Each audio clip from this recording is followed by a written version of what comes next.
lovely people, and a very warm welcome to another mixed media project with me, Lisa Taggart. This week I'm doing a seascape using watercolours and soft pastels, and it really was a labour of love, inspired by a picture I saw on Pinterest. I'm calling this one Stillness, and if you're interested in following along with me and how I created this, let's look at the materials first of all. I'm using the Sparkle Hot Press watercolour card from Paul Rubens again this week, which is one of my favourites. Also, I'm using the Kuretake paints this week, mainly because of their opacity and their colours. I will be putting the actual colours in the video and in the description box underneath if you want to follow on afterwards and do your own version if you have the paints. I'm also using my Stabilo soft pastel pencils, which are another firm favourite for me. So for stamping, we've got Nocturne in the Versafine Clair, and we've got Posca pens, paint pens, whatever you have really, and whatever your favourite colours are. A couple of gel pens in yellow and white, also the Stabilo all black pencil and a dark sepia pastel pencil, a couple of water brushes in fine and broad, the masking fluid on the brush, a stencil for doing the little sun, and this is a glue applicator which I use to spread the pastels, also some fixative and a pencil for some sketching. Now the stamps, we've got the Tree of Courage and the Tree of Hope, we've got Luca, the Birds, Flora set, Time, and one from the Vine set. And if you want to convert all of those things into something that looks a little bit like this, just keep on watching. To begin, we've got 6 by 9 inches of our card, and I've sketched out the landscape. We've got this path in the front, and there's the mark for where I'm putting the cat. We've got banks either side, a little bit of a beach, some cliffs either side. We've got the horizon line with a little sun, which I've already masked with the fluid, just a tiny one, and then some rough clouds in the sky. So if you want to take a screenshot of that, feel free. I've got a couple of brushes, one broad and one narrow. I've got a baby wipe, some water, and of course some kitchen roll as well. These are the colours: lemon yellow, cadmium yellow, yellow ochre, rose madder, and turquoise blue.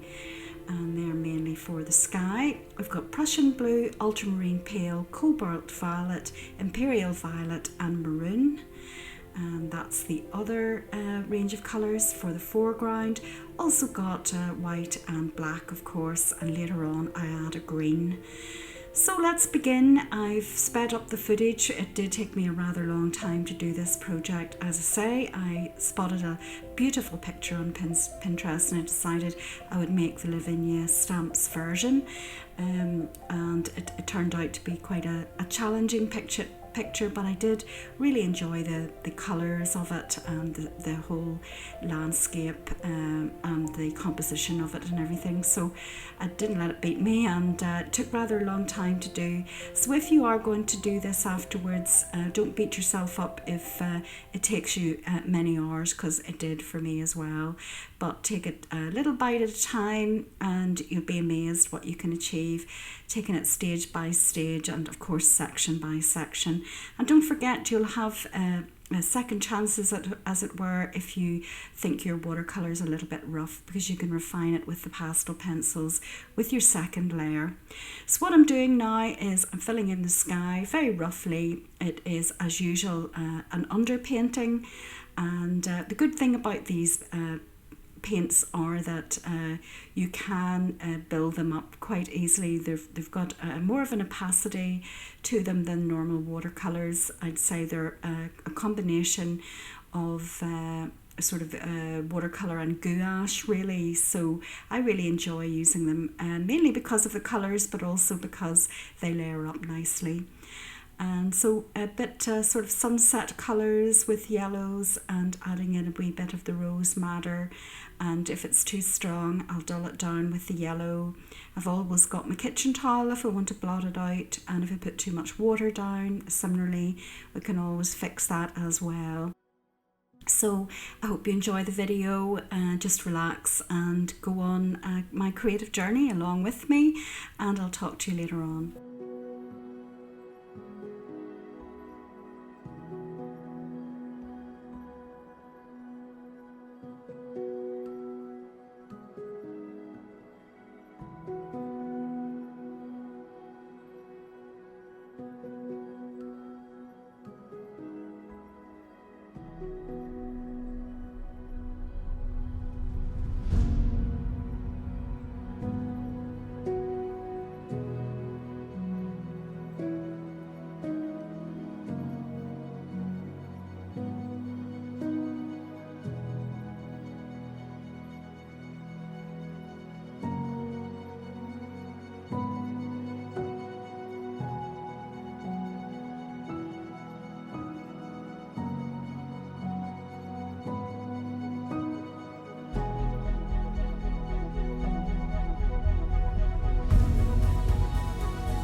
can see it's now dry, and I carried on building up the same colours and added the rose madder to the very edge of the cliff, and some more just at the front as well.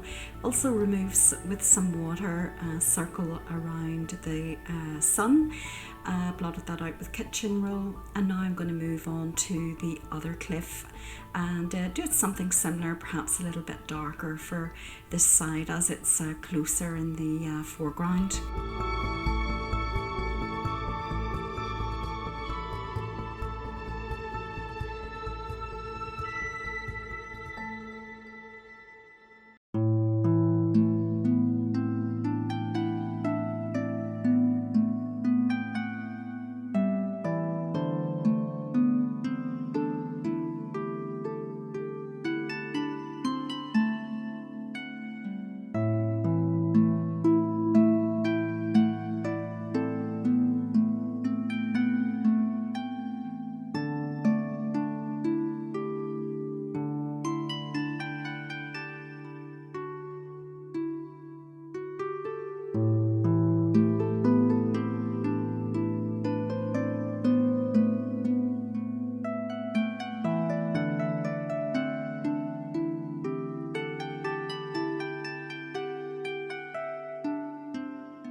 On building that up, adding some more dark to the foreground cliff, and also a light rose madder wash to the front of the background cliff, just at the bottom edge to reflect the sun. And now I'm going to move on to some rough clouds. Again, not too worried about what they look like at this stage, because they can always be sorted out with the soft pastels later on.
So the painting part is now complete, and it is really quite rough, and putting in blocks of colour so that it can be now refined using the pastel pencils which I have out.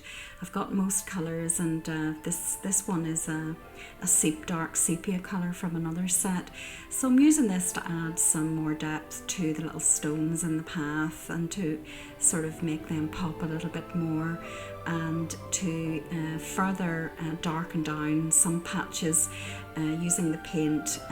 Sometimes it just didn't dry deep enough, so I can take my pencil and add in just very roughly, as you can see, some scribbles here and there. And this is a little glue applicator that I use to blend in some of the pastels, but it's not necessary to do that. You can just use your finger as well. And I'll just carry on building up, really enhancing what I've got underneath, and where it's maybe a little bit too rough, I'll blend in some pastel, and like magic it starts to look a bit more respectable.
So now that the stamping is complete, what I do at this stage, and this is part of my process, is to take the opaque paint pens, mostly Posca pens, and pick out the stamping and colour to your heart's content really, and using your favourite colours. You can see I've used orange and pinks and some blues, and just picking out the stamping and putting the colour on top. It's really quite straightforward.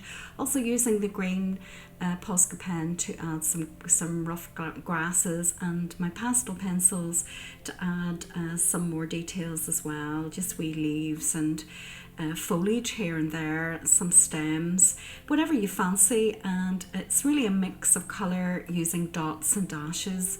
I'm just going to carry on doing that and fill in some more little dots and some more plants, colouring those in, and it just soon looks more sort of interesting and a bit more colourful, etc. So just do what colours you like and see what happens.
So finally the project is complete, and I was very happy with it in the end up, and I did enjoy doing it. And it just shows you what you can achieve if you take it in sections and layer up colours and so forth. I added there in the foreground cliff some pink Posca pen along the edges to make the sunsetty colour pop against the stones. And just if you're going to do this project, be patient with yourself and take your time with it. If you enjoyed the video, I would love it if you would subscribe if you haven't already done so. Hit the notification bell and the like, and leave me a comment, etc. It really means a lot to help build up the channel. If you haven't seen last week's video, because it was posted late, I'll put the link below. But until next time, take very good care of yourselves, but above all, get creating and be brave and do enjoy the adventure.